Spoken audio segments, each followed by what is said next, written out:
Sally Nichols, 1908-1982, estudió en el Instituto Carl Jung de Zúrich, mientras Jung estaba todavía al frente, y profundizó en la psicología arquetípica. Enseñó simbolismo del tarot en el Instituto Jungiano de Los Ángeles. Posiblemente Jung y el tarot, un viaje arquetípico, sea el mejor libro sobre tarot desde la perspectiva junguiana. Nichols tiene como premisa que el tarot, lejos de ser un mero sistema adivinatorio, constituye un lenguaje simbólico que opera como puente entre el inconsciente y la conciencia. Inspirada en Jung, sostiene que las cartas, especialmente los arcanos mayores, son expresiones visuales de arquetipos universales, capaces de activar proyecciones y procesos de individuación. La autora propone que el tarot es un mapa del viaje del alma hacia la autorrealización, en sintonía con el proceso de individuación junguiano. Este proceso, según Jung, implica la integración de las diversas partes del inconsciente, personal y colectivo, en una conciencia más amplia, simbolizada por el sí mismo. Además, Nichols critica tanto la visión esotérica dogmática como la visión popular superficial del tarot. Frente a ellos, ella propone una lectura simbólica y psicológica que permita al lector no predecir el futuro, sino comprender su destino en sentido junguiano, es decir, su vocación profunda. Su ethos es la conducta, el carácter, la personalidad. En cuanto a la sincronicidad, lo primero cabe recordar su definición. La sincronicidad es la aparición de una coincidencia significativa entre un evento externo y un estado interno, que puede ser pensamiento, emoción o sueño, sin que exista una relación causal entre ambos, es decir, entre el evento externo y el estado interno, pero que resulta profundamente reveladora para la persona que la vive. Carl Jung propuso este concepto para explicar cómo el inconsciente puede manifestarse o expresarse en la realidad externa, mostrando que ciertos acontecimientos no ocurren por azar, sino que expresan o manifiestan un orden oculto o simbólico, como si el mundo interior y el exterior estuvieran conectados por un sentido más profundo. Ahora bien, Sally Nichols entiende que el tarot es un camino arquetípico que permite el autoconocimiento por revelación. Ella explica que el acto de escoger una carta no depende del azar ciego, sino que está determinado por una coincidencia significativa entre el estado interno del consultante y el símbolo arquetípico representado en la carta seleccionada. En este sentido, la sincronicidad es la base psicológica del tarot, en la medida en que refleja una conexión no causal entre el mundo exterior, es decir, la carta, y el mundo interior, es decir, la psique del consultante. Nichols enfatiza que la sincronicidad rompe con la lógica lineal y causal del pensamiento racional, y en cambio opera en el reino del mito, el símbolo y el inconsciente. De hecho, volviendo a recordar eso que decía Jung en cuanto a la sincronicidad como una coincidencia significativa que conecta eventos psíquicos y materiales por su sentido común, no por una causa mecánica. Esto es importante, por eso el tarot no funciona porque predice el futuro, sino porque hace visible un contenido psíquico latente a través de una imagen simbólica elegida, sin lógica aparente, pero profundamente significativa para el momento psicológico que se vive. También Nichols señala que cuando una carta resuena emocional o intuitivamente con el consultante, el evento se convierte en una experiencia transformadora.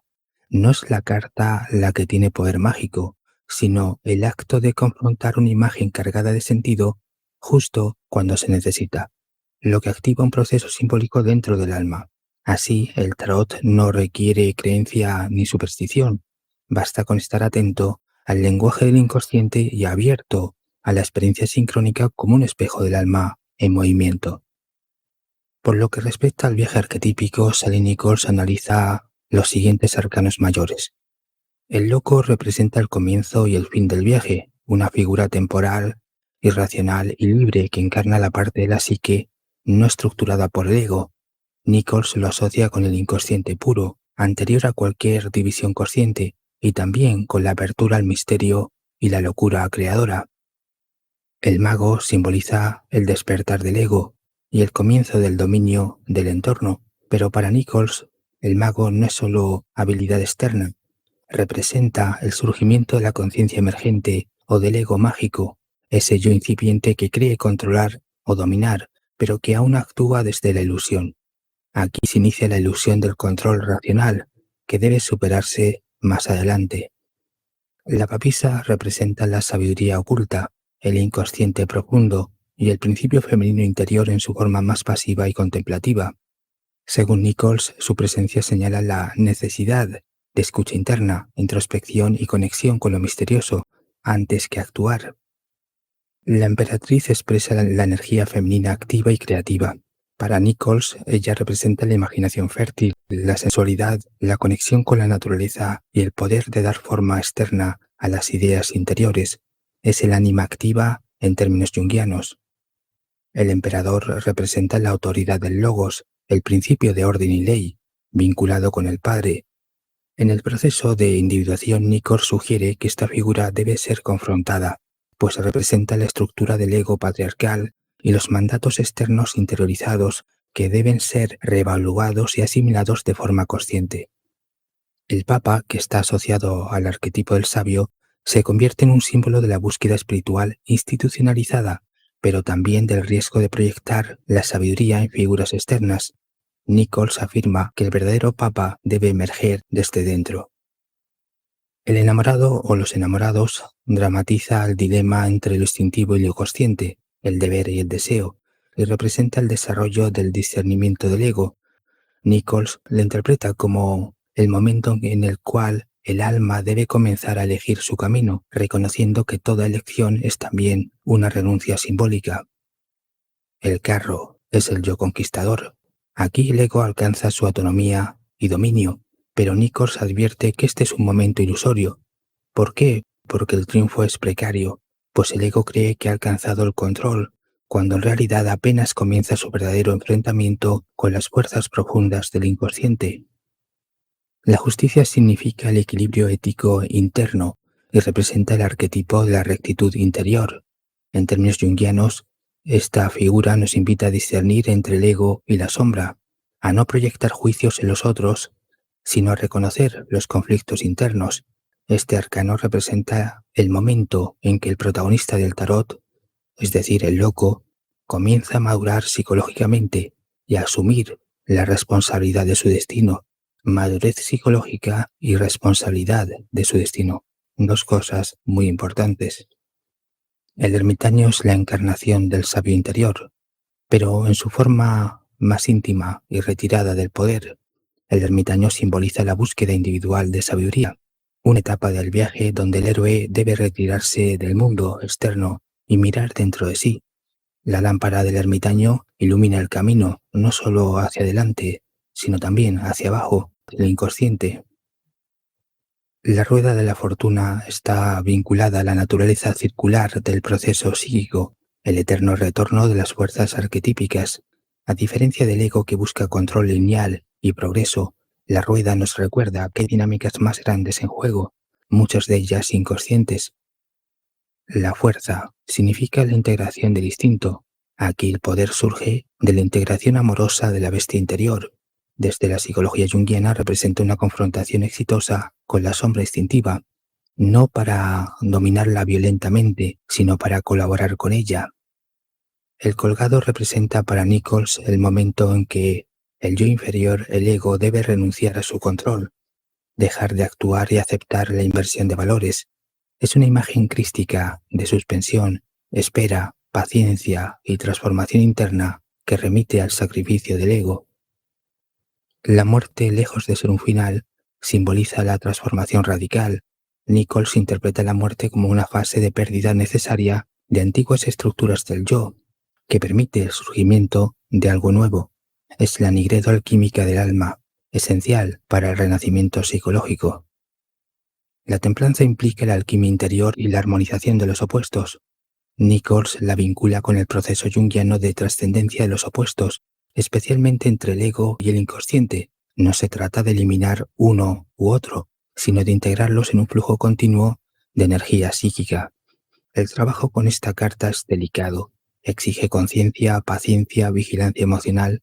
Es también un símbolo del proceso terapéutico cuando empieza a dar frutos. La templanza es el corazón del camino de individuación. El diablo representa las fuerzas reprimidas que se tornan coactivas cuando no son integradas. No es una figura malvada, sino la sombra, es decir, lo negado, lo instintivo, lo reprimido. Su confrontación implica mirar los deseos inconscientes que controlan la conducta desde la oscuridad. La torre simboliza el colapso de la falsa conciencia.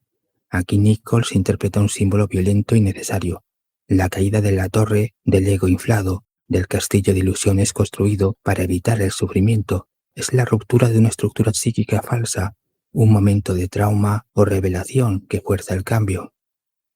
La estrella es la esperanza renovada o restaurada, o sea, la conexión con lo esencial.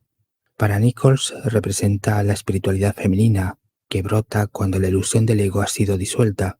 Es un símbolo de serenidad, inspiración y contacto con el alma. El self comienza a revelarse, no como una figura heroica, sino como presencia silenciosa y humilde. La luna se asocia con los paisajes del inconsciente profundo. Desde la lógica se disuelve y emergen imágenes oníricas, visiones y pulsiones. Es una carta ambivalente, donde se produce una prueba emocional. La luna enseña que el camino al sí mismo no es lineal ni siempre luminoso. El sol es la conciencia iluminada que surge después de la oscuridad lunar. Después de ello emerge la claridad del sol. Es un símbolo de individuación realizada en el mundo. Hay que realizarla dentro del mundo, nunca fuera de él. El juicio significa la revelación del alma. Para Nichols simboliza la llamada final de lo profundo. El momento en el que el alma responde a su verdad esencial es cuando el individuo asume plenamente su destino psíquico, no como una carga, sino como una vocación. El mundo es la totalidad, el self, el sí mismo, es la integración. En fin, el libro de Nichols no es una guía técnica, sino una invitación simbólica al lector para que se vea a sí mismo las cartas. Cada arcano es un símbolo vivo que, al ser meditado, permite que el proceso de individuación avance. El tarot, visto desde Jung, es una llave del inconsciente colectivo y una forma poética y visual de conocerse a sí mismo. Buenos días, buenas tardes y buenas noches.